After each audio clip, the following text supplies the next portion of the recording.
Custer County Board of County Commissioners meeting to order. Let the record show that today is June 4th, 2020. The time is 9 o'clock a.m. I wonder if I might impose on Miss Kelly if she would lead us in the Pledge of Allegiance, ma'am. I will do that. I pledge allegiance to the flag of the United States of America and to the republic for which it stands, one nation under God, indivisible, with liberty and justice for all. Good job, Kelly. Thank you, Kelly. Well done. Not one misspoken word. Good morning, everyone.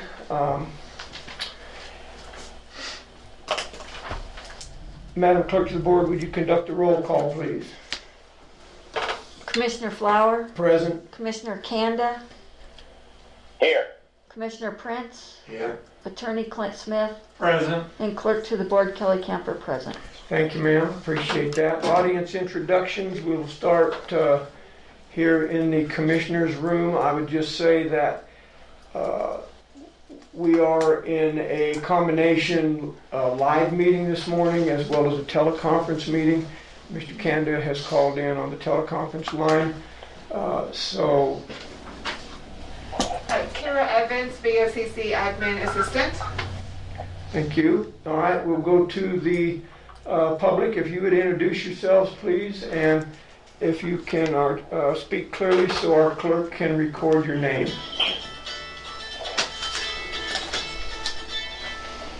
This is Charles Vogel, Royal Custer County. Okay, thank you. Tracy Ballard. Vogel.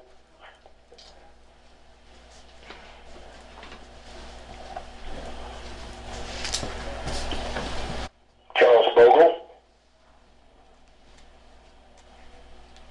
We got two Charles Vogels. He's here twice. Anyone else on the call this morning? Dale Mullen.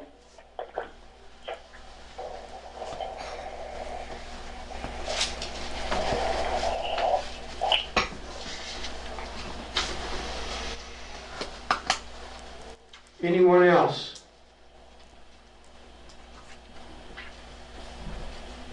Okay, thank you. Well, good morning. Thank you for joining us. Appreciate that. Amendments to the agenda, gentlemen? I have none, sir. Commissioner I Cantor? have none. Okay, nor do I.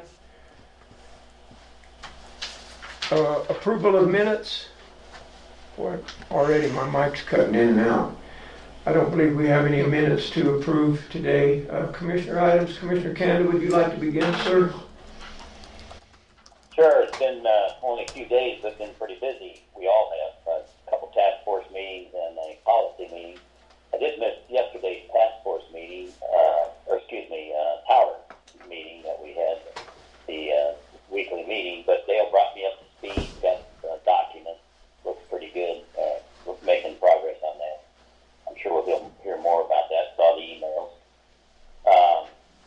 Also, as I mentioned, I have to be on the call at 11:30 with the PDOT aviation guys to find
Okay, thank you, Commissioner Prince.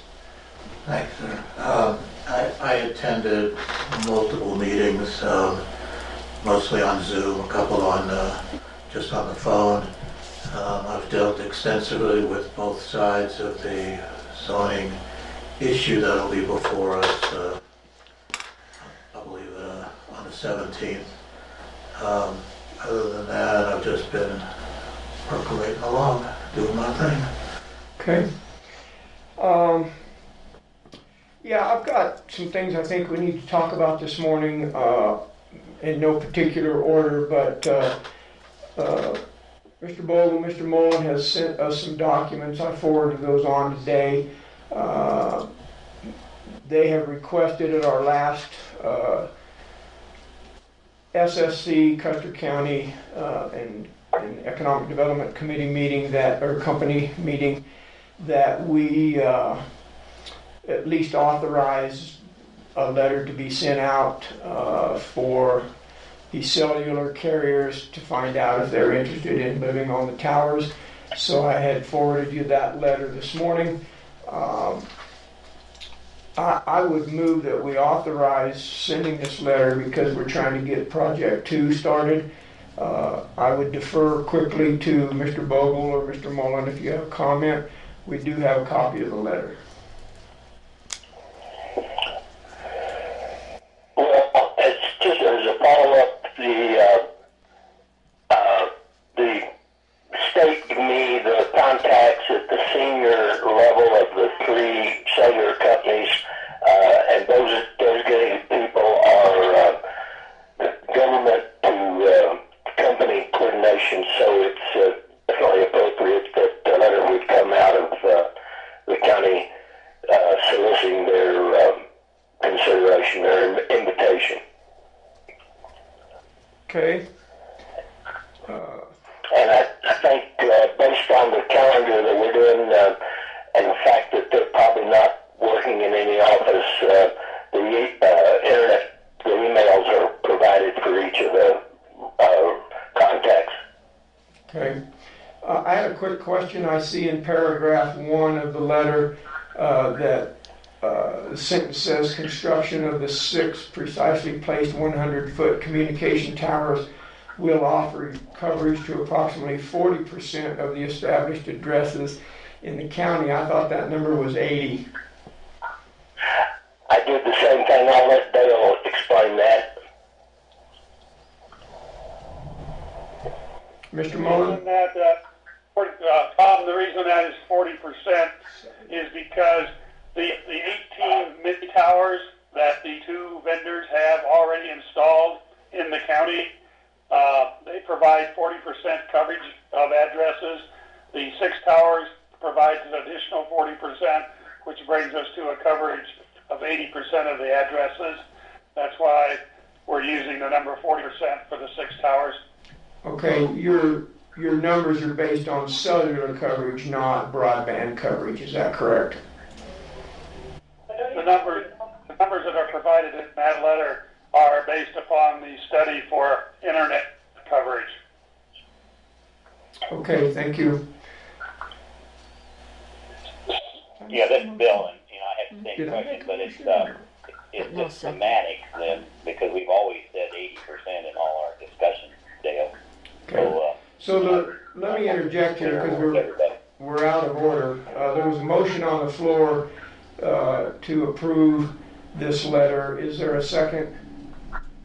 I'll second it. Okay, do not speak up, Jay. It's been moved and seconded to approve this letter. I'm assuming, gentlemen, you would prefer this to be on county letterhead as well. Yes. Okay.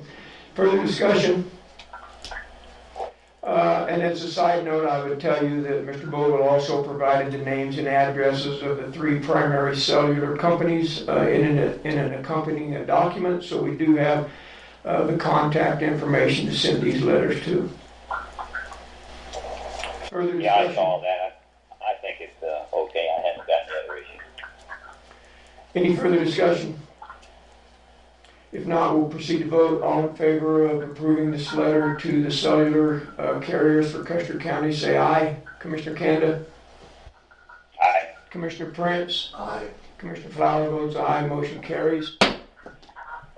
Thank you, gentlemen, for that. And then, let's see, Mr. Mullen also had a document from you. See if I can pull that up here real quick.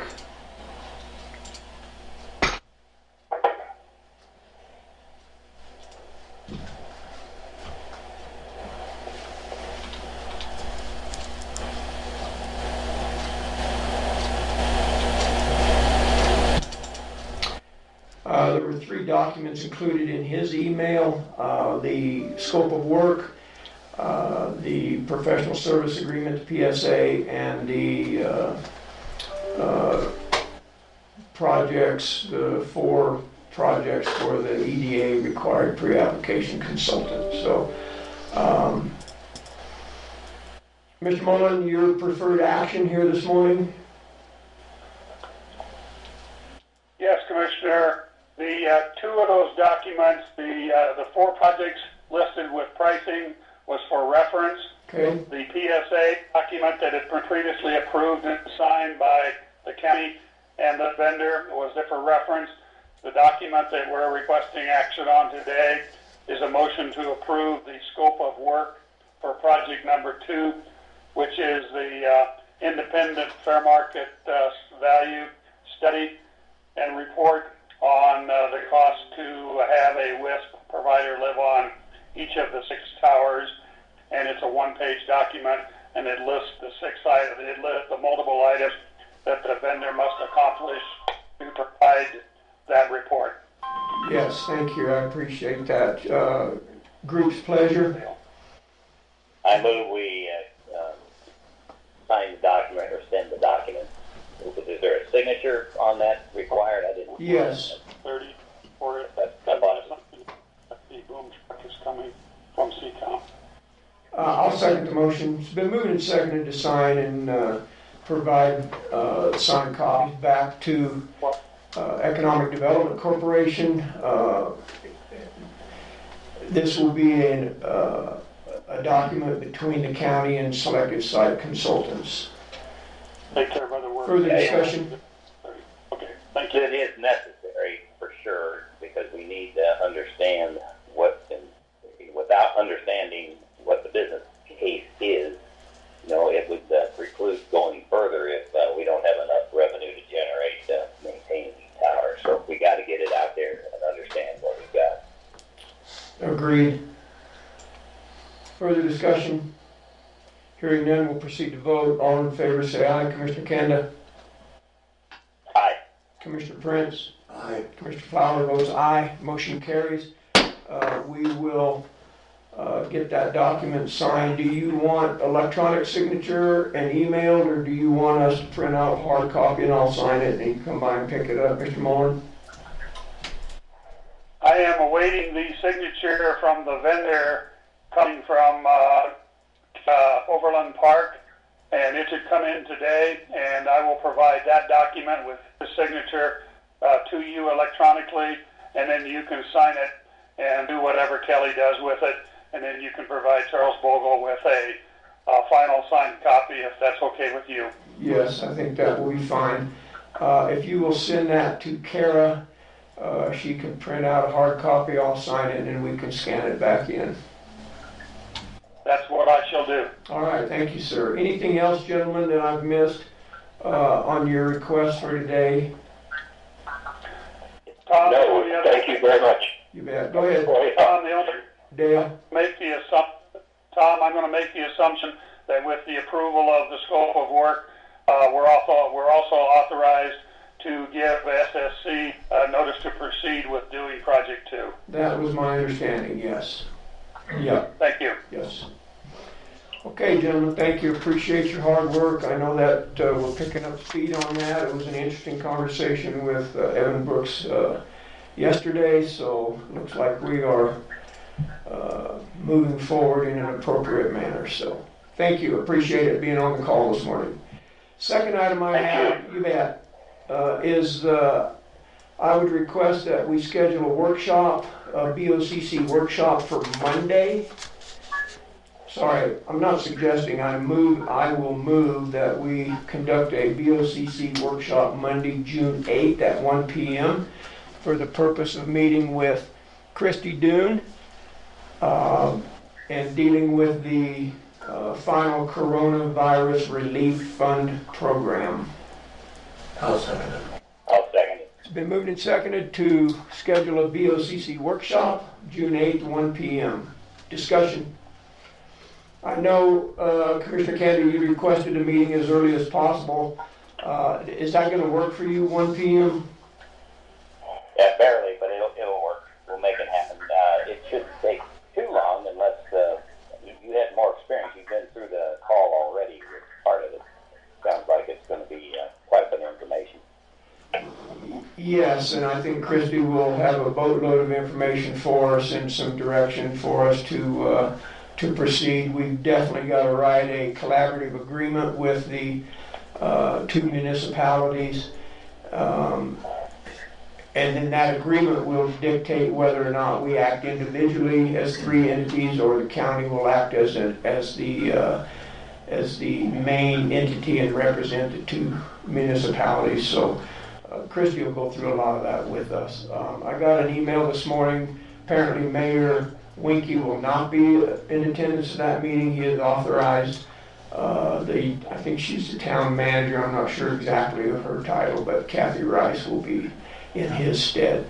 Town clerk. Town clerk. Thank you, Commissioner Prince. Tom, is she going to also tell us how? There's a pot of money is a couple $100 million. Do we know what kind of a recipe or formula is going to be used to allocate it to the counties? Will she discuss that? We will have that discussion. The five major counties in Colorado with a population over 500,000 have used the per capita percentage based on per capita to distribute their funds. Adams County got $90 million directly from the U.S. Treasury, as did the other four counties. I can't tell you the amounts, but they have developed a formula based on per capita. It was I think actually with $174 per person was the formula they came up with to distribute to the municipalities. The county got twice that amount. So they started with that figure, and I'm sure we'll have that discussion. Good. All right, thanks. Yeah. Further discussion? This is Charles Bogle. Should task force be a participant in that workshop? You certainly would be invited if you want to attend. Yeah, I think it would be good knowledge base, yes. Okay. We'll look forward to the information. Okay, I can tell you most likely the teleconference number will be the same that we're using today. Very good. All right, further discussion? Hearing none, we'll proceed to vote. All in favor say aye. Commissioner Kanda? Aye. Commissioner Prince? Aye. Commissioner Flower votes aye. Motion carries. We will have a workshop June 8th at 1 p.m. to discuss the Corona Relief program. The other thing I wanted to bring up quickly, had a call this morning. Gary Hyde from Road and Bridge has asked us kind of for his blessing to purchase the road groom piece of equipment that they've been using. He kind of really didn't want to wait until June 17th. That piece of equipment is here on a demonstration basis. They are very pleased with it. The price $15,400. He said he has that in his budget and would definitely offset a portion of that based on fuel savings alone.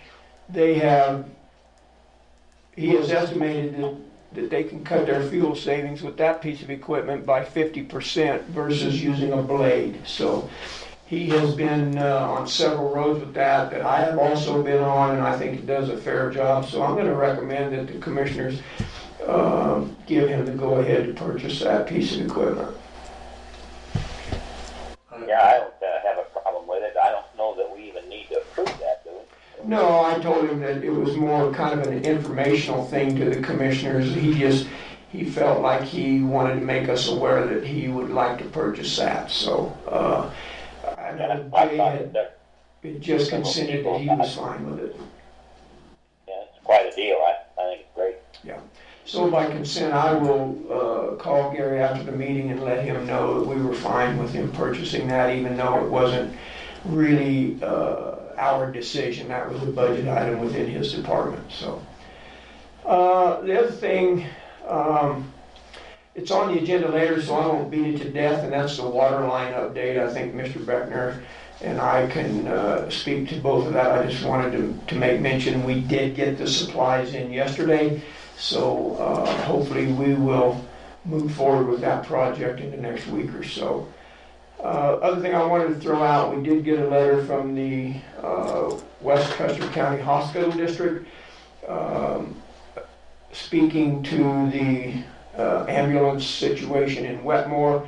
I know we all got a copy of that. I believe Commissioner Prince may have some input about a meeting he's requested. Commissioner Prince?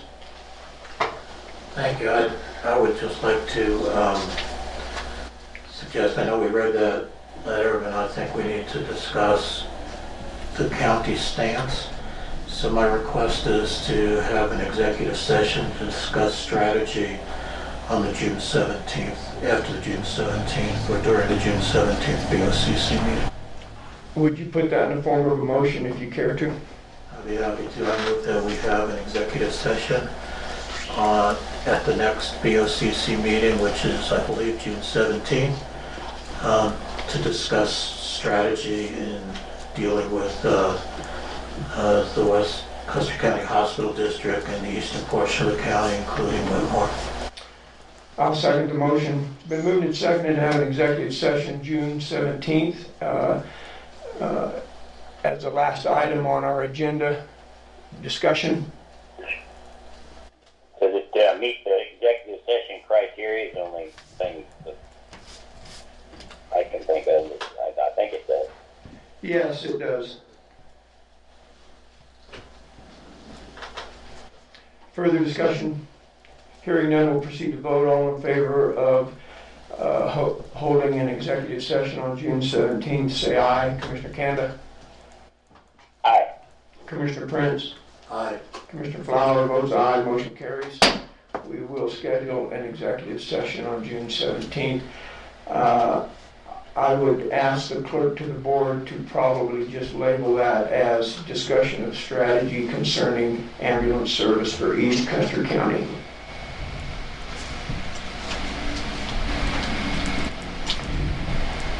And then before I get on to my calendar, which will not take long because obviously we've kind of all been involved in the same stuff, I just want to inform the commissioners I've received a highly inappropriate phone call Tuesday evening or late Tuesday afternoon from a county employee. I've spoken to our county attorney about that, and he has suggested that we have a conversation with our human resource director, Donna Hobby, so we will have that after the meeting today. I don't really want to get into it any more than that, other than just to make you aware of that. So with that, I'll move on. Give me just a second here. Try to get to my calendar.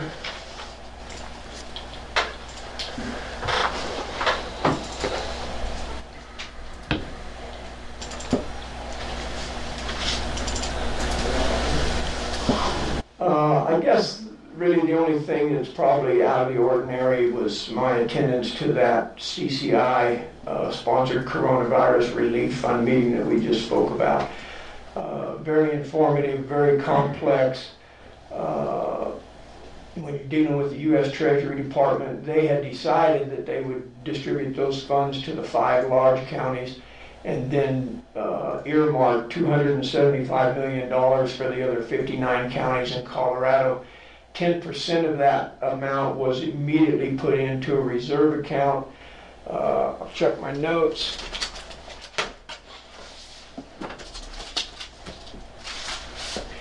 And then they earmarked another 10% of that dollar figure to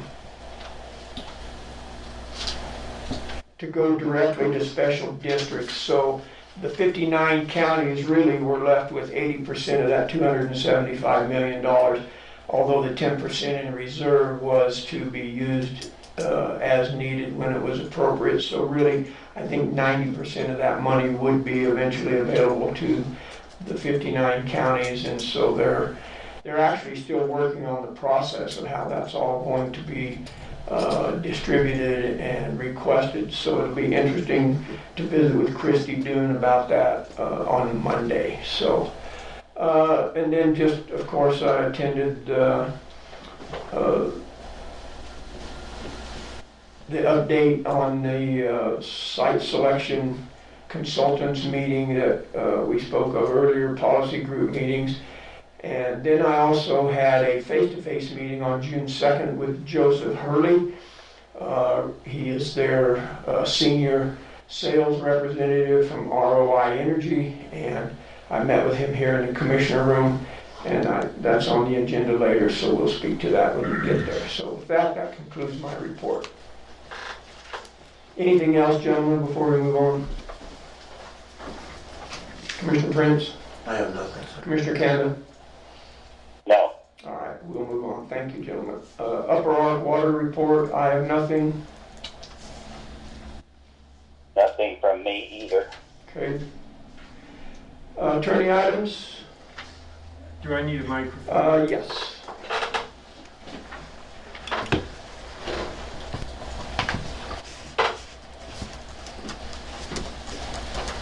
I've worked with Jackie Hobby a little bit this week.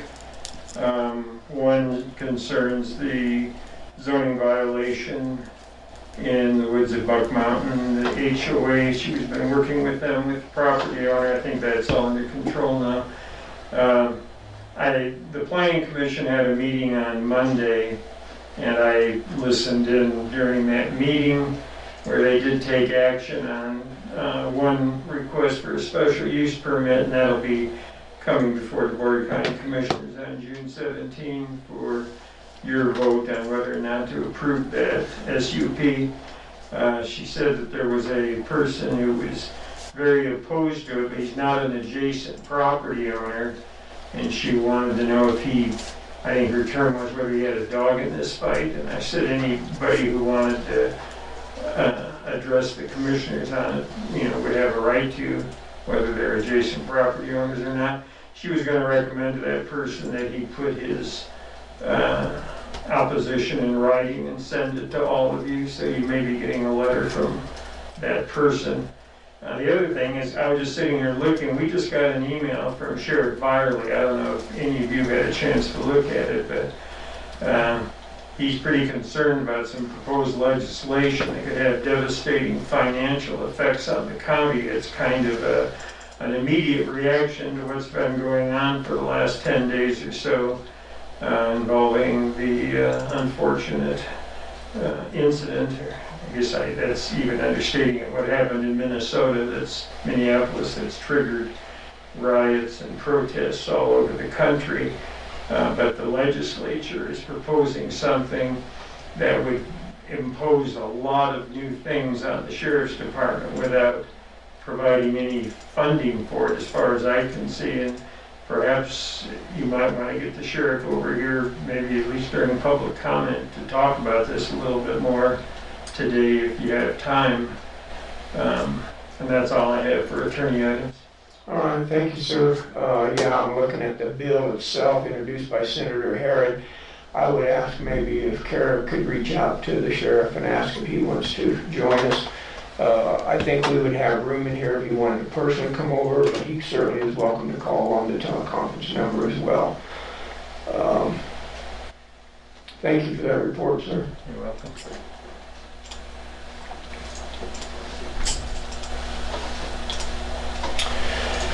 Administrative assistant items. I'm good. Public comment.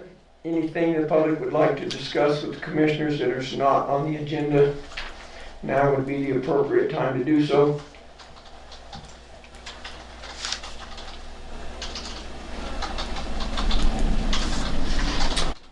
Hearing none, we'll move on. Staff reports. We've requested staff reports to be sent to us electronically. They will not be here in person today. So I'll defer to Ms. Kara. I know she's hammering out an email, but did we get a staff report from landfill? Are you aware? Oh, we did, and I thought, I'm sorry. That's okay. That's my fault. Did you get one? She got one, we did not. So she'll send that to us. Road and Bridge, I did look at his. Let me pull up my board packet. Oh, we do have it.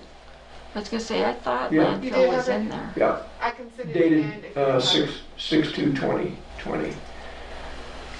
Yeah. Yeah, that's right, I'm sorry.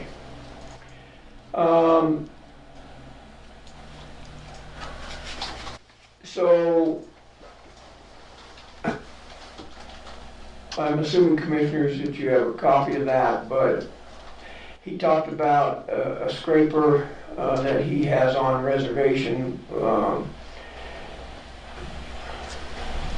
I should be careful what I say here because I may be wrong, but I thought it was with Four Rivers, but it may be cat rental. So he's got that on the books, but they said he told me that they had indicated that if we chose not to use that, it was not a big issue. Yeah, it is from Cat and Pueblo. I'm sorry, but they do have one on the reservation for us. So. I guess I can tell you real quickly too, I did send out an email at the direction of the county commissioners to request to see if there was any local contractors that were interested in renting a scraper to the county so we could maybe do that trench in-house. So far I've only had one positive response. I have not heard from all 5. I've heard from 3 of the 5. I'm assuming if I didn't hear, they probably weren't interested. So yesterday was the deadline for them to let us know that. So I would guess probably it would be appropriate maybe to put that on the agenda for the 17th and make a decision if we want to move forward with that. So Commissioner Canada, you okay with that process? Yes, that would be perfect. Commissioner Prince? I'm fine with that. Okay, so with that direction, I will move forward and ask Ms. Kelly, number 1, to put that on agenda, consideration of renting a scraper from a local contractor. I think it's already on the agenda. Is it? You Okay. put it on there last time. Okay. Yeah. And then I will reach out to the one affirmative response that we received and ask him for a formal bid that we could consider on the 17th. Kelly said that was already on the agenda. I wasn't aware of that. So other than that, I don't see anything out of the ordinary in his report. Gentlemen, any questions? I have a question, sir. Go ahead. Have we made an agreement with Mr. Christensen to come in and help? No, we have not. I think that will be subsequent to us making a decision on how we're going to move forward. I hate to rent the scraper if we can't work a deal out with someone to. Unofficially, he indicated a willingness to come in and provide training. Okay, great, thank you.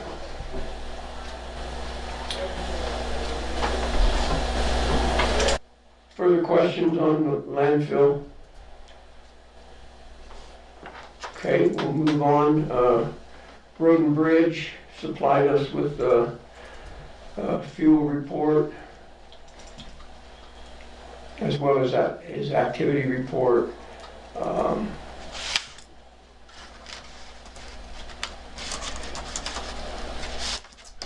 went through this and I thought it looked appropriate. I didn't see any anomalies and I think it was fine and it looks like they've been very busy.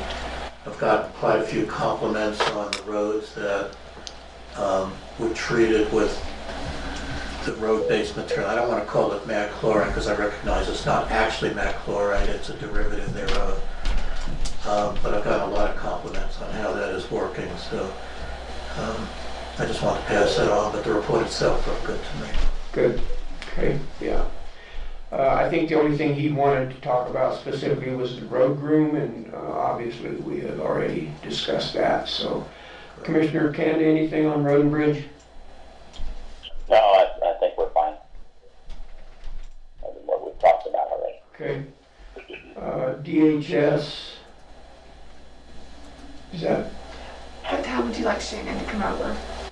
anytime we can, shall we handle that as staff report or public comment, Mr. Byerly? I prefer to do it as a staff report, if that's all right. Mr. Byerly comes over, he's wanting to know what Okay, time. that's fine. Yeah. Commissioner Kennedy, you all right with that? We'll just visit Yeah, with that'd be good. Mr. Byerly whenever he's available, is fine, yeah. Okay.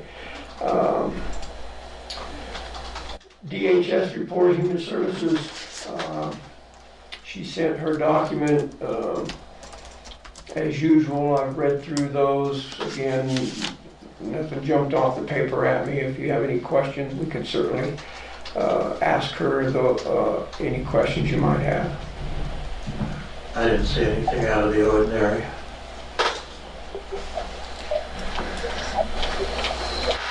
Okay. Commissioner Canada? No. Okay. No comment. I was just telling you quickly, I signed a unusually large check for Human Services the other day. I think it was $17,000. I don't know. It was a pass-through on funds from the federal government. The name just went out of my head. But anyway, they had a family with six children in it, and that was their assistance check, so that went through no problem. So with no further questions, we'll move on. Just stop me if you have something to interject anywhere along the way, gentlemen. VSO.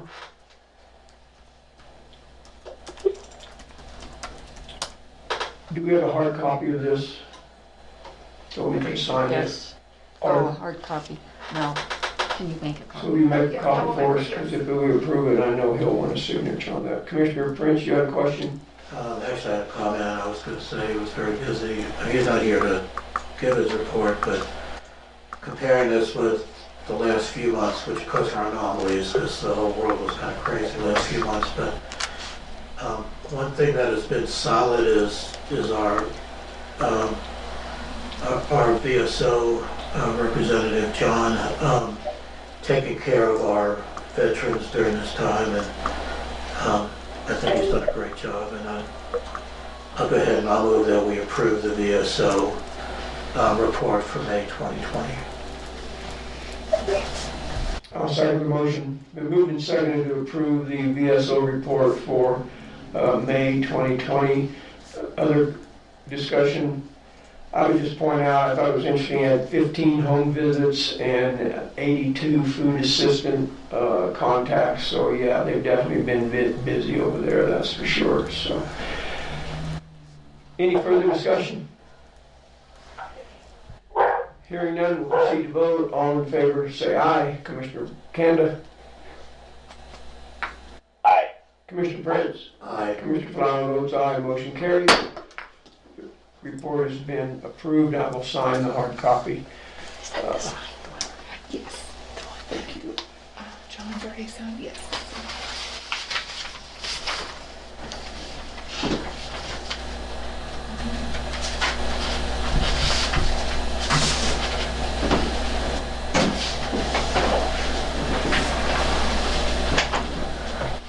And then Ms. Kara, will you make sure he gets that? Thank you, ma'am. Appreciate it.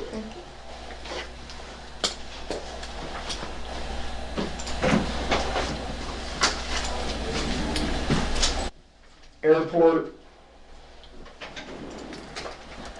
Did we receive a No. report? I did not see one. Not to my knowledge, we did not have a report. And Bill, you spoke a little about the airport. Are you good with that? We'll move on, or do you have something else to add?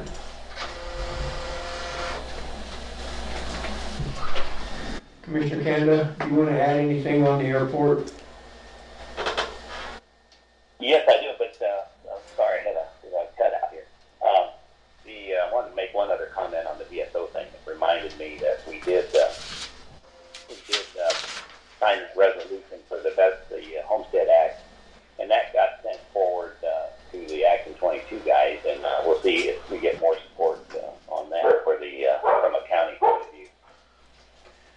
Okay, when you said we signed, are you talking about the The airport? resolution, the resolution, no, I backed up to the VSO, Tom, I'm sorry. Okay, anything to add with the airport? Yes, I do. On the airport, the telecom today involved the action that we've got to make up that shortfall that was created by the extra cost of the system due to escalation of prices over the last year. And so that's working out very well. We're going to be able to do that. The meeting will solidify that so that we can get funded the additional $50,000 or so that's going to be required. And we're doing that with some work in kind on some trenching out there for the electrical lines and a couple other little things. So going fine. I'll let you know how it turns out as soon as we get it done with our telecom. Okay, do you have any information about trenching from the existing box that's halfway down the runway on the east side of the property? Yeah, turns out there's a transformer over there that they're going to take advantage of on the south side of the old hangar, and that will enable them to help because the cost will be absorbed by the program to actually get that out there for the new pedestal and allow for power for the potential fuel farm that we'll have eventually as we progress with that improvements on the fuel farm. And then eventually for big hangars to be built along that side is what the airport board's got planned to use the power for additionally. But that's no other news. Okay, thank you, appreciate it. Sheriff Biley has offered to have a discussion about the pending Senate bill. So with that, let's take just a second here and turn the floor over to Mr. Biley to speak to Senator Harris' bill. Morning, sir. Hi, how are you this morning? microphone. Yeah, that's Michael. Yeah, here's an extra one. Morning, how are you? Good. Good morning, sir. Thanks for, it is. We've missed Kind of that. week. It's been that kind of week, I'm sorry. That sounds like Shannon. Yeah, Bill, do you have a copy of that Senate Bill 20-217? Yeah, I do. I sure do. I pulled it up. Okay. Hold on just a second, Commissioner Prince. Just a question, Sheriff, I have not read it since you just sent it this morning, so could you give us kind of an update on what it is before you just Sure, jump right in? Thank you. sure. So it's pretty lengthy and it's pretty detailed. So I mean, I don't know how much time you want to spend on it, but As much as we need. so this bill was introduced on Tuesday, and it is in the version that I sent to you is revision number 3, and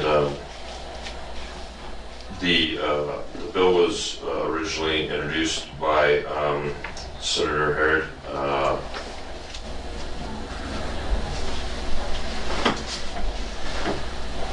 And the intent of the bill is to be pointed and to address some concerns or some opinions that she has in regards, to incidents similar to what happened in Minneapolis with George Floyd a few, I guess early last week. So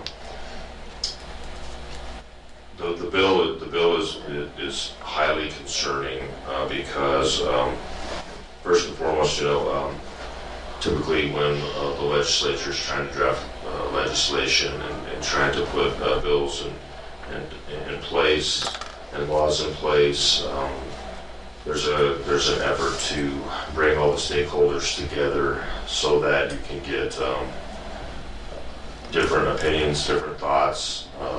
Obviously, it doesn't matter who introduces a bill or whose bill it is.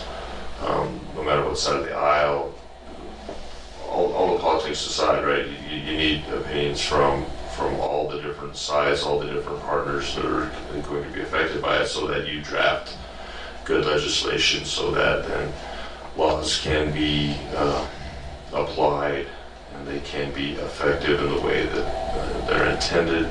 They can be realistic, but more importantly, they don't negatively affect any one group or any people in the way they go about. And this bill there is no intent to involve law enforcement, and this is directly targeted towards law enforcement. But as you know, who foots the bill for law enforcement? That is local counties, municipalities, and so on and so forth. So originally the bill was 24 pages, and I'll try to wrap it in a nutshell. Like I said, this conversation probably has to go on quite a bit, and you're probably going to want to read the bill in its entirety, so that you can maybe have a discussion with Mr. Smith as well. There are parts of the bill that that I have to be concerned with, and that I'm having to take and do as much as I can on. But then there are other parts of the bill that have a bigger effect on the county and the county government as a whole. And so I would encourage you to not worry as much about the law enforcement aspect as it is the costs and the ramifications to the county. And perhaps I'm hoping that CTSI is way in over their head on this, trying to be involved and chime in as well, because this is going to carry a significant cost.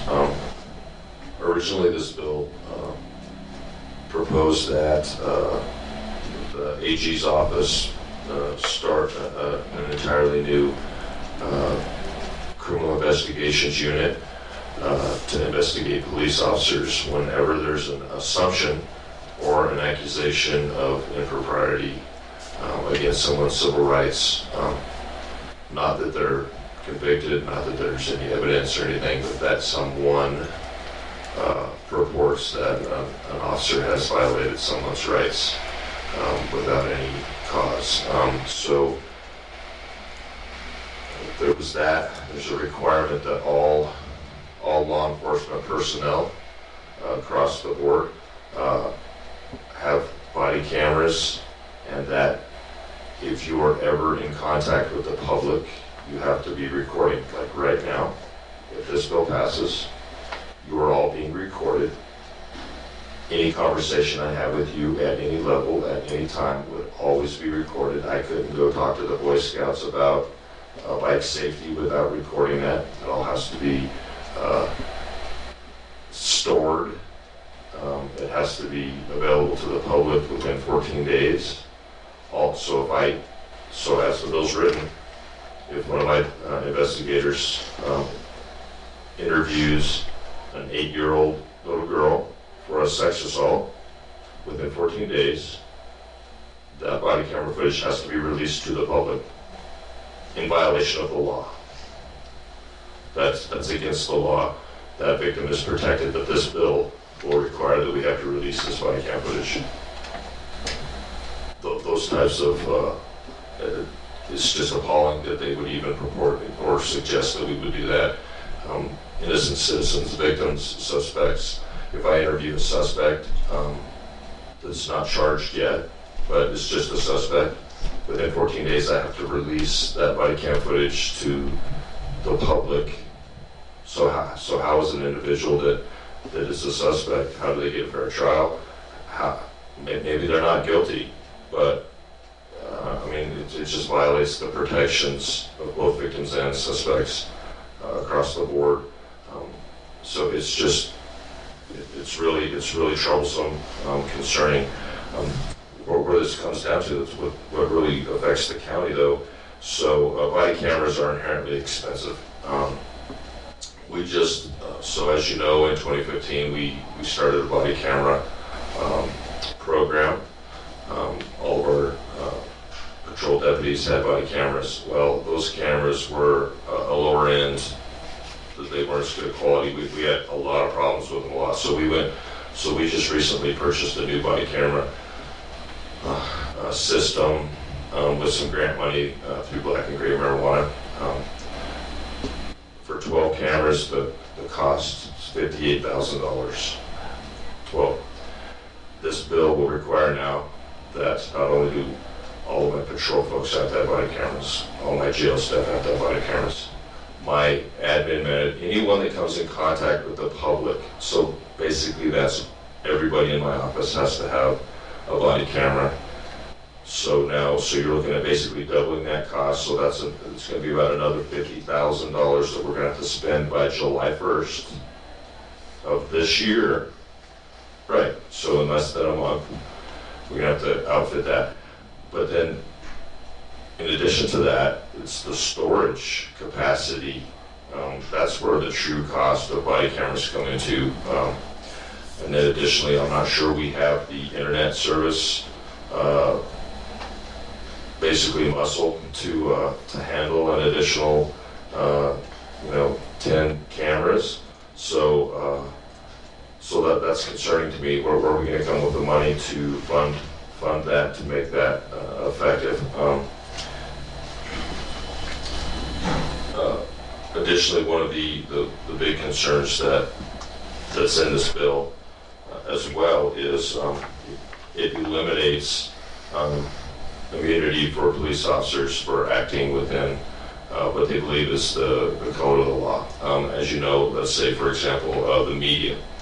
If the media reports a news story, and it turns out that news story is incorrect, and they accuse someone of fill in the blank, that the First Amendment offers them immunity. They can't be prosecuted, and they can't be held liable for reporting something that turns out not to be true. The legislature. Hold on a second here. So the legislature, they're protected through qualified immunity, so that if they pass a law that turns out to be unconstitutional, they're not held accountable for it, and they can't be sued personally. This bill eliminates qualified immunity for police officers. So now, let's say that the legislature passes a law that citizens are no longer able to do X, so chew gum. Okay, we'll just make it simple. So a police officer goes out and they write Jay a ticket for chewing gum. So Jay goes, I should be able to chew gum, and that's not. So he takes it to court, goes through the court process, and the courts ruled that that's an unconstitutional law. This bill then allows Jay to go back and sue the police officer that wrote him the ticket personally, because that police officer violated your. Doesn't matter that it was the law. It was at the time it was the law. It was against your constitutional rights, and so now. So as we know, or as you may know, there are many times that police officers are forced to make split-second decisions with limited information, and they make those to the best of their ability with the right intent in mind. And then it turns out, that they either had the wrong information, or perhaps they made the wrong decision, or maybe they didn't have all the facts at the time. That puts them at liability, personal liability. They have no protections through the agency they work for, and so that's going to kill our profession, quite frankly. I don't know that I will. I don't know that I would remain in this profession if that qualified immunity goes away. I certainly would not encourage any young people to come into this profession because everyone else that is involved in the law enforcement community is afforded qualified immunity based on the nature of our profession. To my knowledge, Colorado will be the first state to eliminate qualified immunity for police officers. There's already a federal statute in place that if I were to violate someone's constitutional rights, they can sue me civilly. And I mean, it happens. We have at least one police officer in Colorado that I'm aware of that is currently in that process, is being sued civilly through federal court for with a qualified immunity exception. That provision is already in place in statute federally, and so there's no need for that in this bill. But it's extremely dangerous. How do you recruit people to come be police officers in a time when it's already extremely challenging to bring people into the profession to come do, it's just tough. It's a tough time. And so, I mean, I could go on for quite some time, and I don't want to take up all of your time, but I think it's important, and I don't know if Clint's had an opportunity to peruse it or not. It is in its third revision. After the first version, we were promised when the legislature came back together that they were going to go through, because they're on such a tight timeline, they were going to be, the bills that they were going to look at and go through, or that they could get through quickly, that they were going to be friendly to all parties involved, that they were going to have no cost involved, and here we said. The cost to the state for this bill originally, they were looking at $100 million. So what did they do? They revised the bill, and now no state agencies, this doesn't apply to any state agencies, only to local agencies. So evidently, state law enforcement officers aren't a danger to people's constitutional rights, only local law enforcement officers are. I mean, it's just not, it's nonsensical. It doesn't, there is certainly intent in this bill that is good, and I don't know if you've been keeping up with any of it or not. County Sheriff's of Colorado, in partnership with the Fraternal Order of Police and the Colorado Association of Chiefs of Police, we've put out several statements. We actually introduced some possible legislation on Monday, before this bill even came out, to change some use of force statute requirements, requiring, right now it's expected and it's taught that if you're on scene with other police officers and someone does something that they shouldn't, that you report that they've done, you stop them from doing what they're doing, and you report it up the chain of command, and it's handled as it should be, and that happens quite often. That's just a level of expectation of police officers. But we actually propose to include that in the use of force statute so that it's mandated that you do that. So we tried to do some things to change and improve services and the way officers respond and report incidents that are inappropriate. This bill just undermines that, but more importantly, like I said, there are some good intentions in this bill, but the bill is very costly. I can't imagine. I know it's going to cost us quite a bit when we start talking about. So this bill also requires, so every traffic stop that my deputies make from now on, every contact that my deputies make with anyone, we have to report specific criteria on every one of those contacts. Okay. Problem is, there's no reporting system to track that. So we're going to have to buy a system that probably it doesn't even exist yet. I can tell you that's not going to be cheap. Go ahead, Commissioner Prince. I just really, for the audience that's maybe listening, I think it's important to understand that this is not the law at the moment. No. This is just a bill that's been proposed to the legislature to determine if they want to make it a law. It certainly can be adjusted and changed. So I just don't want the people to feel that this is the new law and this is how it's going to be, because that's not the case at the moment. I'd like to tell you, I really share your concerns. I always worry about knee-jerk reaction, and this, I have not read it, but it sounds like since the incident last week may have promulgated this and put this in place without the thought of the things that you're bringing up. So I have major concerns about it, and I agree with you.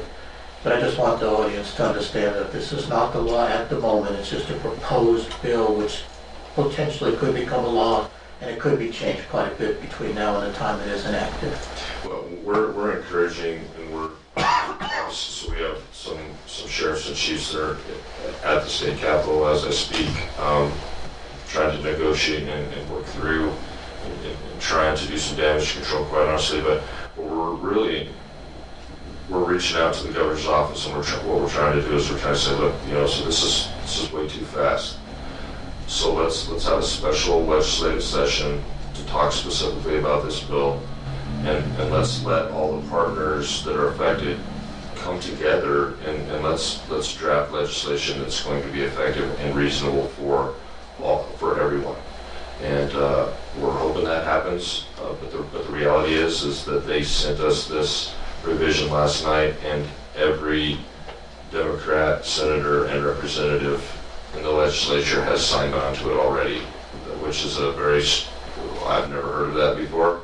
It's a very strong message that says basically this is going to go through and there's nothing you can do about it.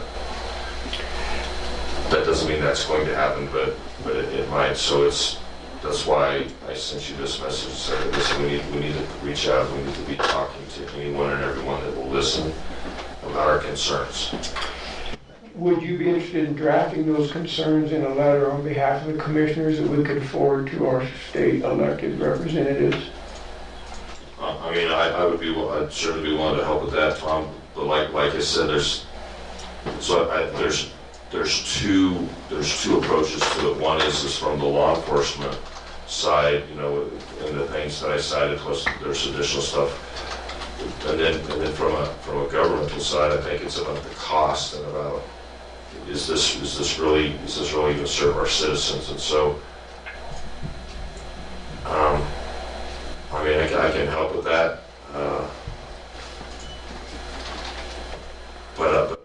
Hey, quick question here. Go ahead, Commissioner Kanda. Yeah, Shannon, I don't know when, but when it would be the proposed final voting on this? How much time do we have, actually? That's hard. That's hard to say, but I would be surprised if it's not done by Thursday or Friday next week. It's not completely finished up there. By next week. It's already been. I forwarded it to the Action 22 guys. I think all the counties need to be engaged because of the financial impact alone is that significant, as well as the infringement on people's rights, basically. But and I think a two-pronged attack is good from a law enforcement side, and then the counties who have to put the bill and actually execute this have a big dog in the fight. Maybe we can get some help on some proposed drafts of what we could send in as commissioners. I'll ask Sarah Blackhurst and other people. We need to not only send it to our representatives, which only have 2 or 3 votes.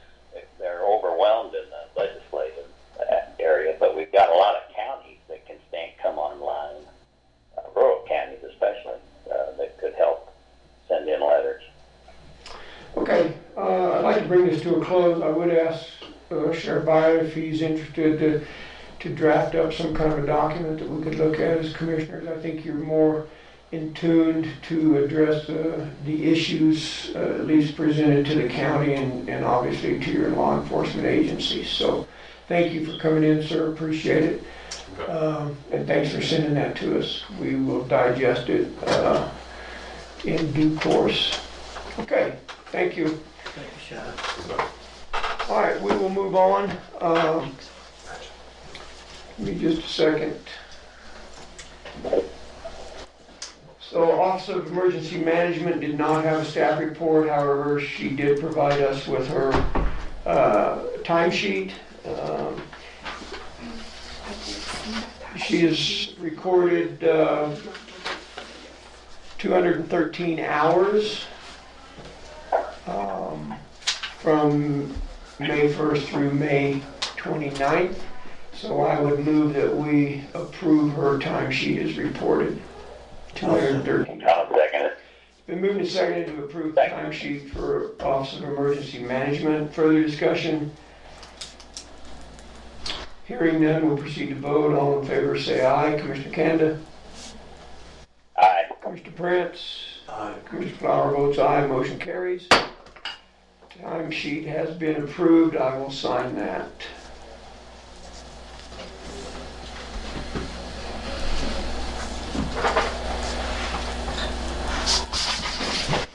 Okay, thank you, ma'am. IT report. Vernon submitted his report to us, outlines the work he's been doing. Certainly, these are busy times for that gentleman, putting in a lot of hours, I know that. Do you have any questions? Obviously, there was a recommendation from Vernon to look at start blocking some access to websites outside of the normal county operations. I would guess that's probably one of the big topics here. So he has sent an email to all the departments asking them to give him a list of websites that they use on a normal basis for county operations. So I think as that proceeds, we will ask him for an update on that. I know he's very concerned about security, enhanced security, particularly with the elections coming up, the 12th of June. Kelly, is that right? 30th. June 30. Any questions on IT? No, it's fine. Mr. Kanda? None here. Okay, we'll move on, thank you. Extension?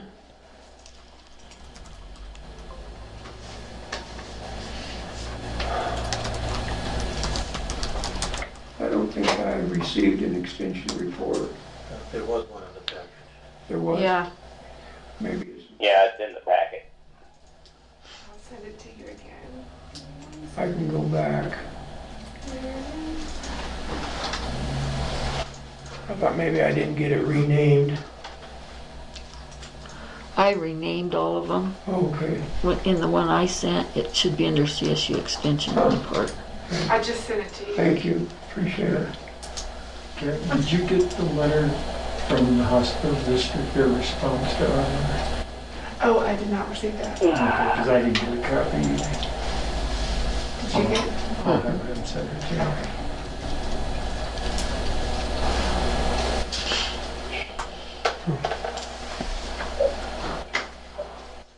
Questions, comments concerning extension report?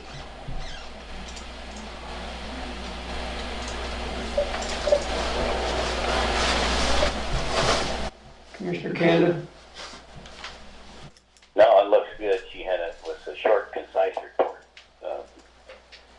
And I think the biggest highlight would be the fact they're working on ways to create new ways for 4-H to work virtually.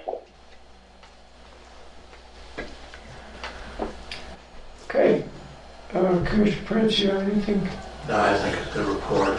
I agree with Commissioner Canada that 4-H is really, really important. I've had many people ask me what's the status, and tell them we're doing everything we possibly can to continue it. So Okay. I know we're moving virtually on it. I think that's great. Okay, good. We'll move on to planning and zoning.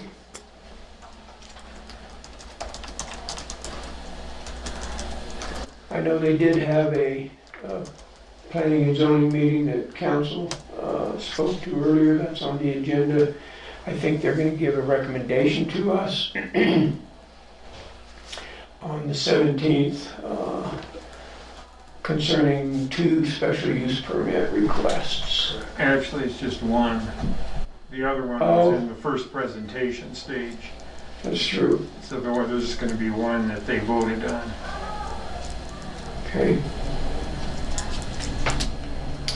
I would just... Go ahead, sir. If I Yes. may, sir, thank you. I just want to report that the folks who are requesting the special use permit that we're going to discuss at a later date invited me to come out and see what was going on, and I respectfully declined because I felt it would be potentially inappropriate. When it comes before the commission, I didn't feel it'd be appropriate for me to act, even if it just appeared as if I was taking one side over another. So I respectfully declined, and they were very nice about it. They also reached out to me. I told them that I would take that under their invitation and consideration, but that I doubt that I would do that prior to the hearing.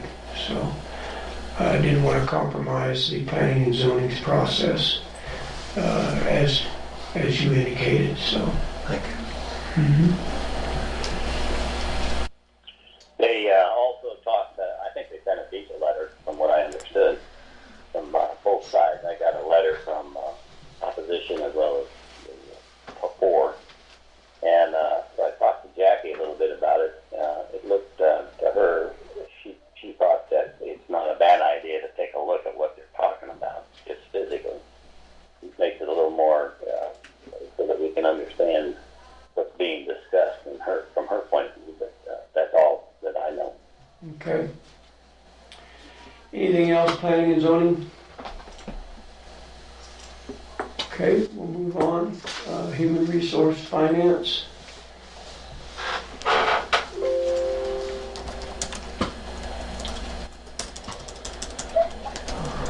Nothing, okay. Don't forget the handwritten. Thank you. Yeah, maybe this is a good time to deal with that, huh? That's what we usually do. Yeah.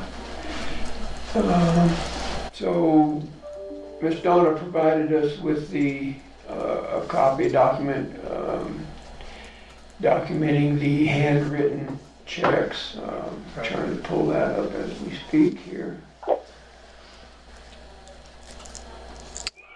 Yeah, I saw them. Looked. There's a couple big ones in there, like you said before.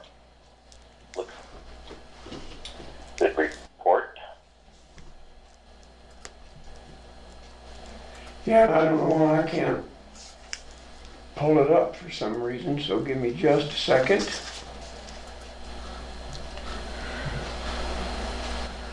Huh.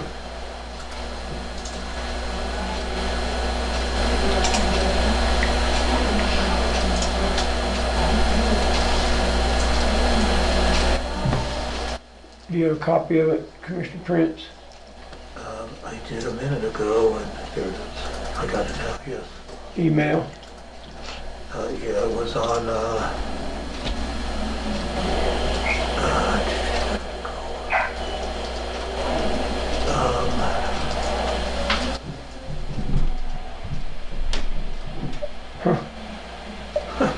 there it is. I think she sent it on the 3rd. That's what I thought. I got it yesterday. I looked at it and thought I saved it to my board packet, but do you have a date, sir? Date and time? I can't find mine. I pulled it up too, but I can't find the email. I don't have it here. Send to you. I just had it. I lost it.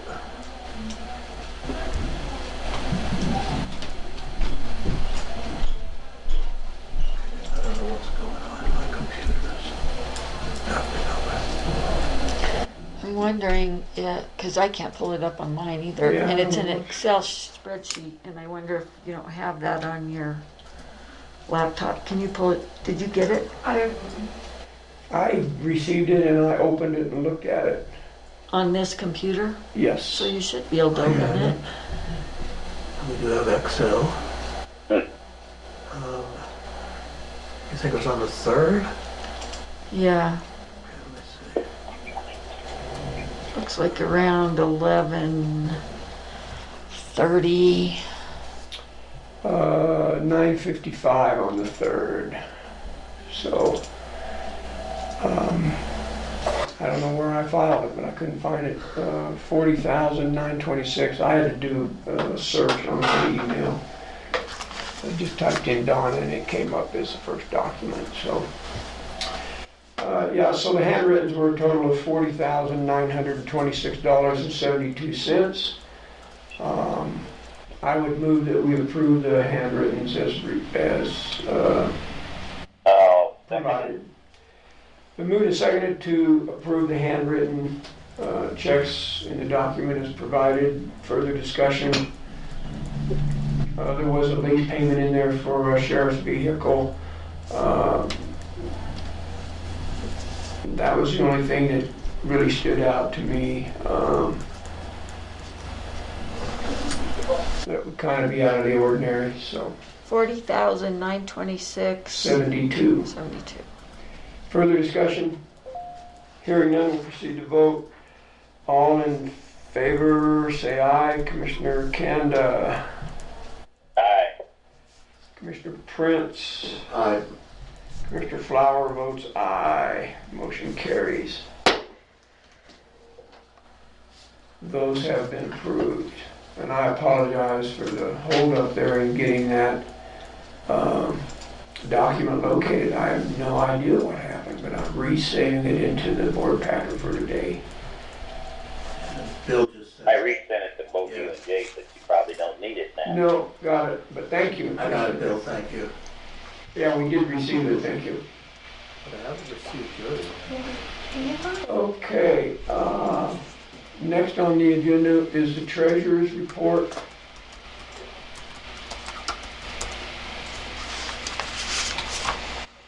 We've been accepting these, so I'll move we accept Virginia's, our treasurer's report as presented. Been moved and seconded to accept the treasurer's report as presented. Discussion. Who seconded that? I'm sorry, nobody seconded it. I'll second it. Now it's been moved and seconded to approve the treasurer's report. Discussion. Hearing none, we'll proceed to vote. All in favor say aye. Commissioner Kanda? Aye. Commissioner Prince? Aye. Commissioner Flower votes aye. Motion carries. That report has been approved. I think we normally sign that document as well, so if I could get a hard copy of that.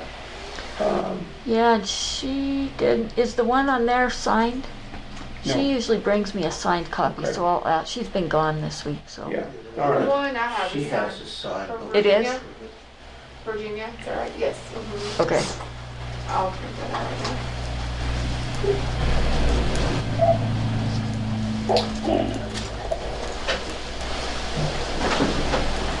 Any further staff reports that you're aware of, gentlemen? I have none, sir. Nor do I, Commissioner Kanda. No, none. Unfinished business to come before the group? I do. Commissioner Prince indicates he does. Go ahead, sir. Thank you. I would like to get an update on, if we have one, on the status of the second contractor we contacted for the air conditioning replacement or repair to the county building. Have we heard anything back? We did yesterday was the deadline for indicating an interest to pursue that. I had one response, and so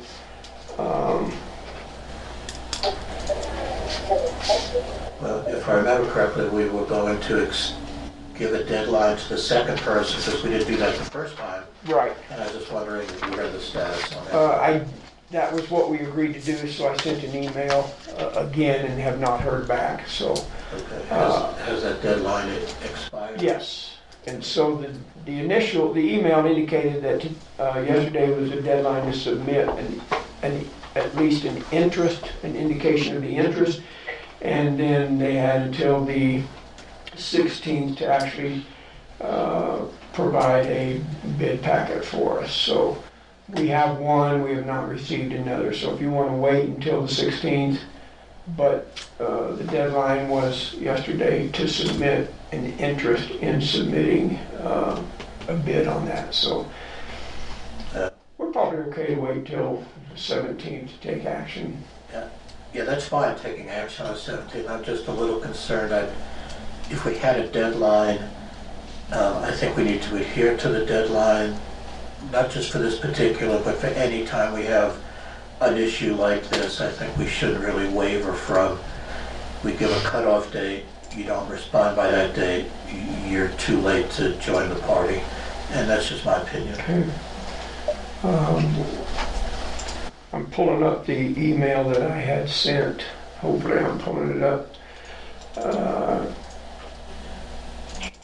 And I misspoke. The email says the BOCC has set a date of June 4, 2020 to respond via email if you're interested in providing a bid for the replacement of the LG unit on the roof of the county building, and a date of June 16th to submit a written quote for the work, which should include relocating 2 mixing boxes and the related work in moving them into the attic in the hallway of the county building. So, Okay, I'm real comfortable waiting till the end of business today then. okay, Thank you, sir. yes. So you want Kelly to put that on the agenda for the 17th then? Yes, I think we should. It's already on there. Okay. Step ahead of us. Again. You guys told me to put it on the agenda. You just I don't thought that was remember. our plan, yeah, I understand. But I haven't looked at that agenda, so. Any other unfinished business, Commissioner Kanda? None from me. Commissioner Prince? I'm fine, thank you, sir. Nor do I. We'll move on to new business. We'll allow public comment prior to voting on any action item. First item of business, ratification of signing the memorandum of understanding for the Public Health Agency vehicle donation. I would guess, council, I would ask you, I have my opinion about it, but the person was donating the vehicle to the county for use from the Public Health Agency. Is this Board of Health action item or County Commissioner? I actually, is this on now or not? No. No. Okay. All right, I actually think this probably is appropriate to be before the Board of County Commissioners, since you do have to approve taking this on, because there will be some expenses involved with it. So I think it's something that you can go ahead and decide. I didn't even realize I had prepared this at Alyssa's request some time back, and I thought it had just sort of died. I didn't realize it was signed and been sitting there all this time. Yes, that's exactly what happened. We did sign it to accept the donation of that vehicle, and it was through by and between that individual and the county, Yes. not the Board of Health. Yeah, because you do finance the Yep. Public Health Agency, so this is appropriate for you to take action on. Okay, thank you. So I would move that we ratify the action of signing the memorandum of understanding dated 13th day of April 2020. I'll second it. We moved and seconded to sign, or to ratify the signing of the memorandum of understanding between Custer County and Claudia Morris for the donation of a 2004 Chevrolet Trailblazer to be used by Public Health. Further discussion? Just a quick comment. I think this was a very generous donation, and I compliment Ms. Morris for doing this. Thank you. Commissioner Kanda? No, I agree. Okay. Further discussion, gentlemen? If not, we'll hear public comment. Hearing none, we'll proceed to vote. All in favor of ratifying the signing of the MOU, say aye. Commissioner Kanda? Aye. Commissioner Prince? Aye. Mr. Flower votes aye. Motion carries. MOU has been ratified, or the signing of the MOU has been ratified. Kelly, are you okay with documentation? Okay. Yeah. All right, good. So we don't need to put an addendum on there that it was ratified? Okay. All right, thank you, gentlemen, appreciate that. Next item of business, consideration of signing an incentive application for ROI. I have that application, as I indicated earlier. I met with Mr. Hurley. This is pertaining to interior lighting only. converting our existing lights to LED.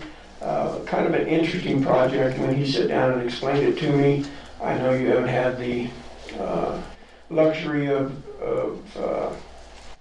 sitting in on that meeting, so I'll just kind of summarize real quick. But Black Hills Energy is committed to entering into these agreements in an effort to reduce electrical use, and so part of that is working with companies to provide or to actually implement the programs. ROI does that as a business. They contacted Ivan about it. He's brought it to us once before. They have a do-it-yourself program where we can agree to upgrade our lighting to LED and do it ourselves, and that ends up with the incentive plan costing the county $0. If we hired the company ROI to do it, the total project cost would be $28,138. There's $16,000 in incentive programs, so our cost, if we had them install all the lights, would be $11,673. He does not recommend that. He had a discussion with Ivan and myself, of course, about us doing the DIY program, thereby saving $11,673.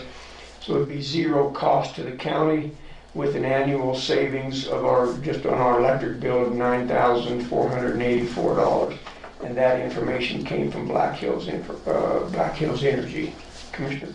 What was that? Question. What was that savings? $9,484 a year. $9,484 per year. Mm-hmm. Two items. One is, this came before us once before, we kind of tabled it, but we learned a lot more. Speak up, Jay, please. I'm sorry, sir, I'll do better. I was going to say I had two items. One is that we discussed this minimally at one point, a couple of meetings ago, or maybe last meeting, and we thought we would table it at that time. I read the documents that were sent to us, and I looked at the cost, and I thought, we're really not in a position to do this. But the information, item two is, but the information I'm learning this morning is no cost to us. It's just going to take some labor from folks here at the county, and we're going to have a tremendous saving.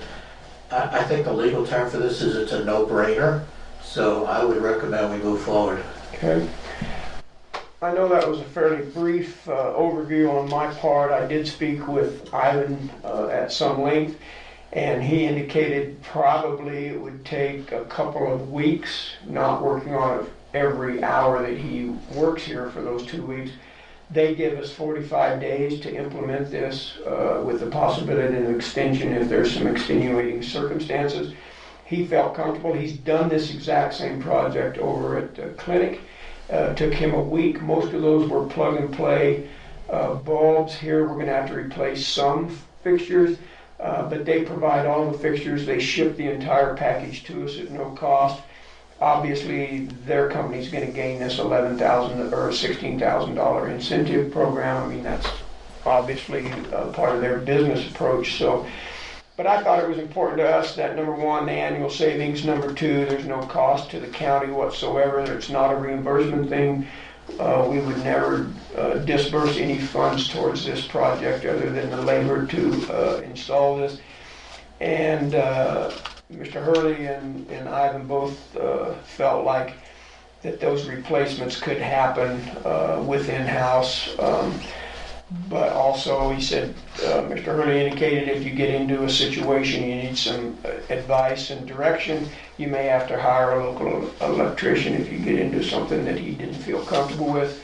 Still, I think the savings would be significant. So, the Chair would entertain a motion to the effect if the Commission so decides. I'll go ahead and I'll move that we accept the do-it-yourself portion of the project to change our lighting to LED as presented. I'll second.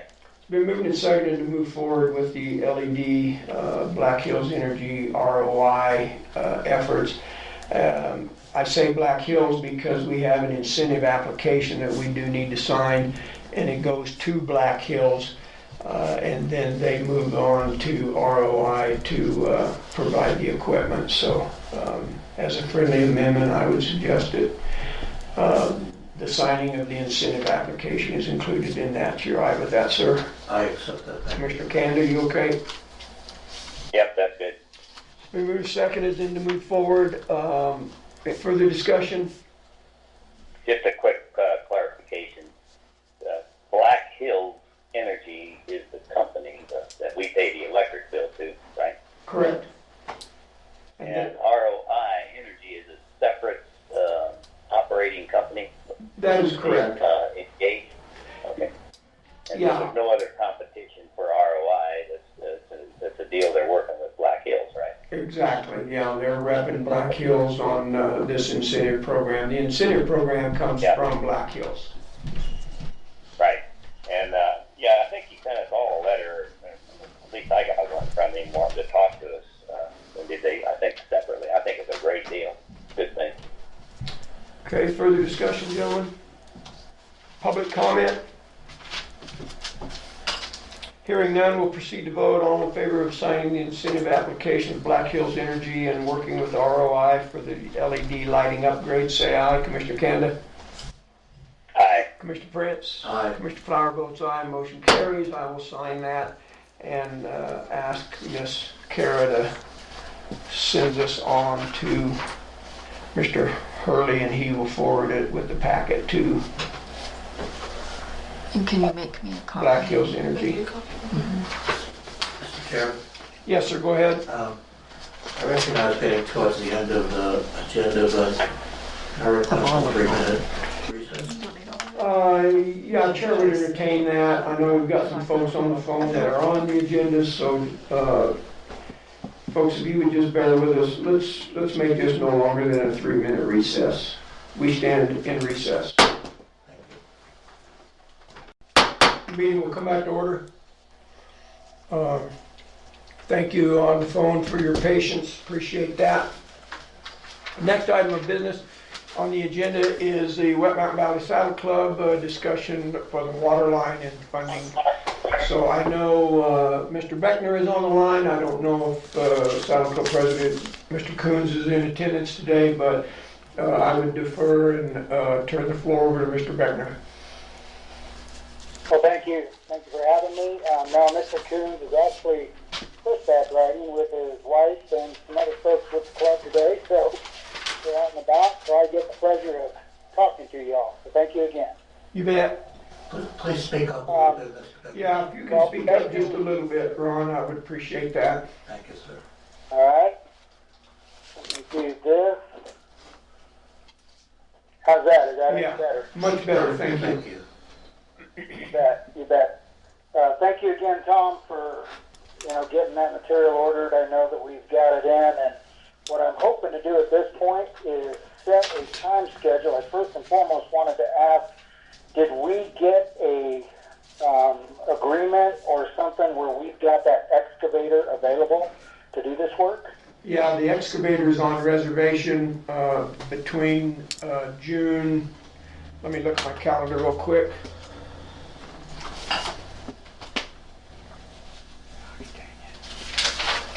I think the reservation was for June 8th through the 20th, through the 19th. Not that we have to complete the project by then, but that piece of equipment would be available anytime between the 8th and the 19th, was my understanding. Okay, great. That gives us an opportunity to be able to talk to our club members and see if we can't get our volunteers in there to help with this project in that time frame. So that's really what I wanted to get is that. Ron, let me interject too, if I may. I know this ends up kind of being a conversation here, but my thought was that I would, after today's meeting, reach out to Gary Hyde at Road and Bridge, ask him to go ahead and schedule,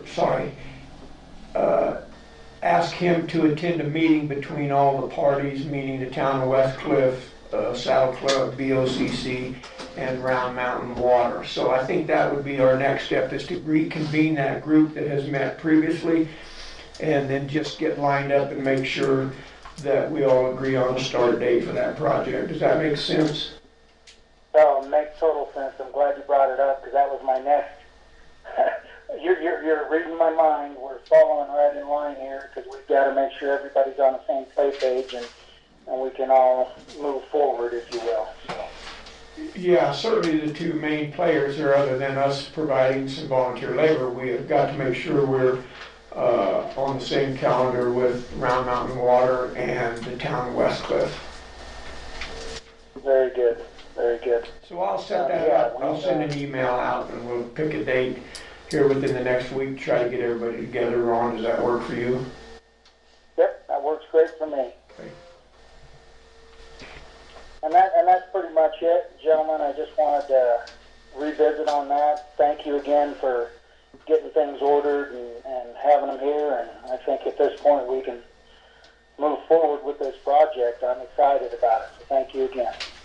Yeah, you're welcome. Go ahead, Commissioner Canada. Yeah, so from a Saddle Club funding point of view, what did we decide? I think that was next on Mr. Beckner's list. Absolutely. Okay. I'm sorry, I thought it was tight. I didn't read the semicolon, sorry. No, that's okay. Great segue, Bill. Thank you so much, Mr. Canada. Did you pay him to do that, Ron? Excuse me? I say, did you pay him for that segue? I did not, but he's on it. Worked out good, didn't it? Go ahead, sir. Yes, sir. Yes, sir. So, I know that, we visited at the beginning of the year, gentlemen, and I know that was, Mr. Canada, one of your main questions on what we would be using that money for. And we have spoken in depth at our Saddle Club board meetings.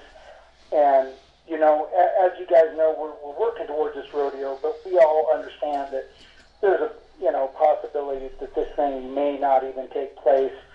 So it is a consensus by everybody in the board that if we get any funds at all, it's going to be for our survival for this next year to make sure that our bills will be paid. So it will be used, anything that we get from the county, for our general upkeep, if you will, to pay our bills and make sure taxes are paid, etc. This will be used for our operating expenses, and that's it. It will not be used for anything else other than that.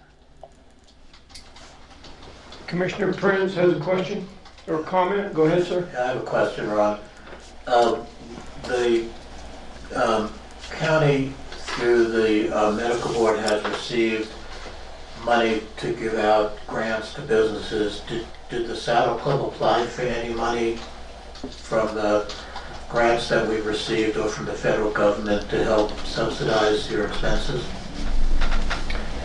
Yeah, and I'm sorry, Commissioner Prince, I can barely hear you. I think you were asking, did we receive any federal funding? Yeah, let me rephrase for you, if I may, sir.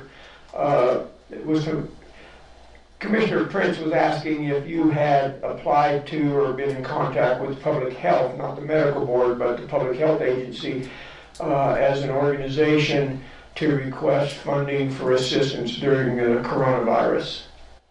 Very good. Yes, sir. That's a great question, and we did. I think, as you heard, well, I don't know if you did, but actually you were on that meeting. They did say that the people that they granted the money to had not received any other funding. We did apply also for the economic injury recovery loan. We did not get a loan, but we were given $1,000 by the federal economic injury grant that was provided to us. And I think according to what the Custer County Health Group, since they're the public health agency, since they were the ones in charge, said that if you've received funding from any other source, i.e. that economic injury that they we're not going to provide funding for the groups that applied. So we did apply, to answer your question, and we did not get any money from them to top it off. Okay, thank you. The $1,000 you referred to, was that through efforts of the Economic Development Corporation, or did you apply It was directly? not. It was in reference to we as a board, when we saw that the federal government was putting that out. We actually saw that through one of the members at the Chamber of Commerce that put out a step-by-step process on how to apply for that, and that's how we followed, was those step-by-step processes, and we were able to get, again, $1,000 for the economic injury grant. Okay, thank you. Appreciate that clarification. Go ahead, Commissioner Prince. Thanks for that information, Ryan. I'll speak up. I recognize that's one of my many flaws. How much money are you requesting from the county to help you, and have we seen a budget or anything from you so we can see how the money is being spent that you would potentially could receive from us? Absolutely. Originally, we asked for $5,000, Commissioner Prince. That's what we were originally looking at. I know when we first had the discussion, it was, in support of the rodeo, but at this point, we're not looking for that from the county. We are really looking at, survival money if that's how we have to. We'll be running this year on donations, membership, and whatever other help we can get, i.e. why we're talking about this now. Well, can you quantify how much money, the survival money that you're requesting from the county? How much money do you want us to? And I'm sorry, all I heard was how much money. Yeah. So what is your official request today as far as the funding goes, Mr. Beckner? I would like to stay with the $5,000 number that we originally asked for. Okay, and then a point of clarification, I think you probably answered this, I may have missed it. Is this request for money to help sponsor the rodeo or to help the Saddle Club out? Again, very good question. We are not asking for these funds to sponsor this rodeo. We are asking these funds so we can use it for our bills and whatever we need to make sure we can survive this season if the rodeo does not happen. We'll have no other income source, again, other than donations, membership, and hopefully this money from the county that will go into our coffers. All right. Commissioner Canada, comments, questions? Yeah, Ron, that's provided the rodeo does not go off. You should hopefully get some proceeds from the rodeo if it goes on. I think the Saddle Club as a company, I look at it as an organization now, is a very valuable entity to have generating income on all things that you do. So it's a very worthwhile investment. It's just, you cover the broad spectrum because you do bring in people for lots of things, including the radio and other rides and things like that. I think it's a good investment. It's just tough when we're going to have problems with the county budget in the future too, which is unfortunate probably, depending on how the rest of this year plays out on this virus. So I'm for doing this. We just got to be aware that we may be asked to do other things as time goes on. That's my comment on that. Okay, Commissioner Prince, I think you had another question. Yeah, well, I do. I guess my comment would be, before I approve or disapprove of your request, I would like to wait and see what's going on with the rodeo. If in fact the rodeo has to be canceled, which I sincerely hope does not, but if it does, I would be much more inclined to help the Saddle Club through these terrible times. But if the rodeo goes on and you can fund it yourself, then we certainly could use that money elsewhere. As Commissioner Candace said, you know, we have constraints everywhere at the moment. So I'm wondering if this is a premature, it's not premature request, but premature for us to make a decision at this time until we know what's happening with the rodeo. And I'd like to make a comment on it if I could. Go ahead, sir. Okay. So really what we're looking at, Jay, and you can, and I'm not sure if you're following along what the PRCA has actually been doing, but every rodeo that they have produced so far in this Kick Open the Chutes production that we're hoping to be part of doesn't even have spectators. So that means they are not bringing in the general public, and this may be the route that we have to go as well. So if you think about what we're having to look at, we're going to be just putting money out without having an opportunity to bring money in.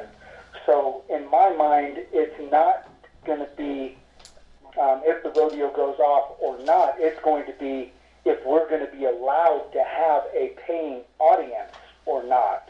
That's going to be the hinge of our survival for this year. Got it. Thank you for that clarification. Yeah, I had the opportunity to watch two of the Kick Open the Chutes rodeos, Cave Creek and Craig Creek, Arizona, and Fort Worth. Very disturbing to me to watch a PRCA rodeo in that format. I'm telling you, I didn't think I'd ever live to see the day when there was a rodeo and absolutely nobody sitting in the stands. But that's what we're living with right now, Commissioner. We're just in that day and age, and you know, I can tell you right now, we as a saddle club are not opposed to being able to do that, to be able to support these professional athletes in this venue. But it's still going to be, we're just putting money out for this thing, and we'll have zero opportunity to bring money in, you know, for the saddle club. Commissioner Prince, go ahead. Thank you. So, Mr. Chairman, I fully understand what the Saddle Club issue is. I understand the rodeo issue. But what we don't know, the big question mark at this point is if we're going to be able to have a rodeo with paying customers or not. That's the point we don't know at this point. I suspect that decision is going to be made very quickly from the governor's office coming down to us and dictating how we have to do that. So I would like to move, Mr. Chairman, that we postpone this decision on helping the Saddle Club, which I'm not opposed to,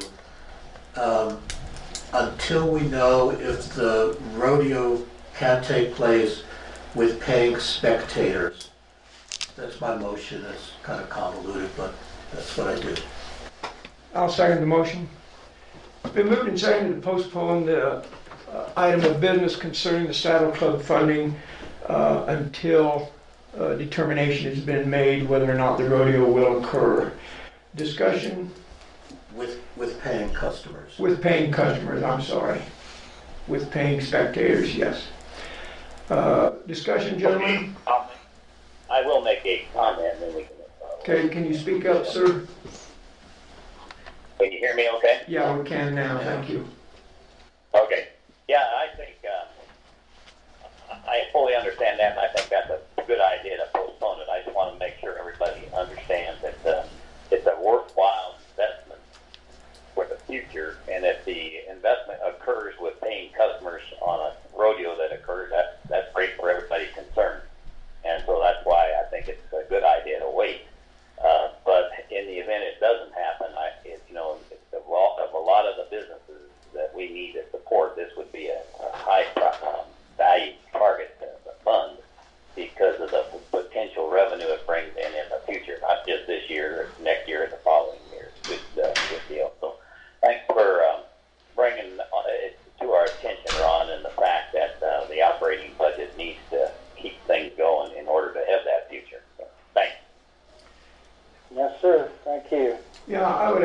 comments. Number one, I'm committed to this waterline project for two reasons, and that's for the upcoming rodeo and for the upcoming fair. If it weren't for those two things, I would probably be in favor of holding off on that project. I just think this is a project we need to move forward to in the event that the Saddle Club is able to host the rodeo. We definitely got to get that project done, and I support that 100%. I'm in agreement with the motion too for this, basically the same reasons. If we have an organization, nonprofit organization that's financially in trouble and struggling, I think it's incumbent upon commissioners to consider helping those organizations out, whether it's a Saddle Club or anyone else, through membership dues or outright donations.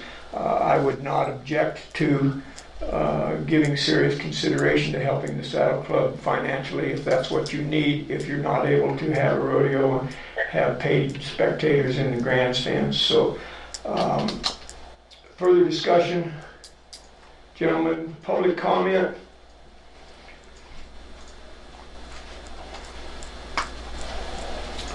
Hearing none, we'll proceed to vote. All in favor of postponing this item until it's determined whether or not the Saddle Club will have a rodeo with paid spectators, say aye. Commissioner Canada?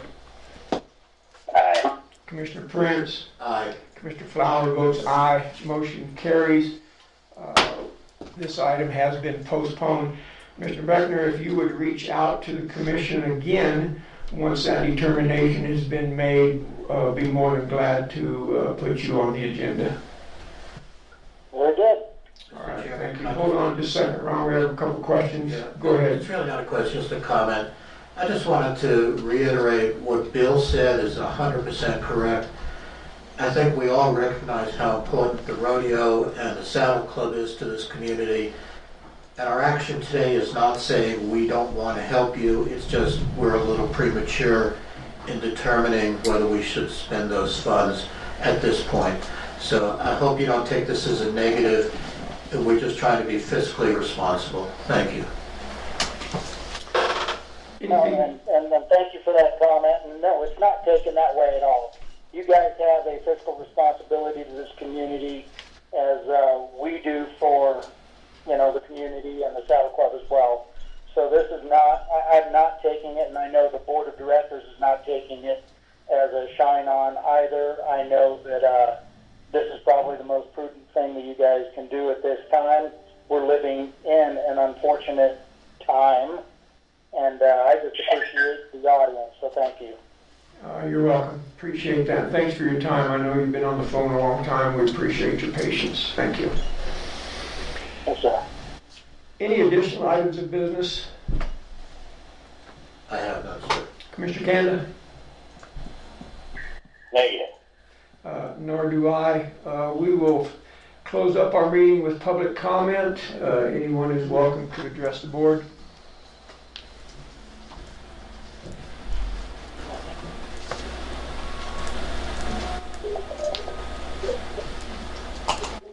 Hearing none, Chair would entertain a motion to adjourn. So moved. Is there a second? Second. It's been moved and seconded to adjourn. All in favor say aye. Commissioner Canada? Aye. Commissioner Prince? Aye. Commissioner Flower votes aye. Meeting is adjourned. Thank you.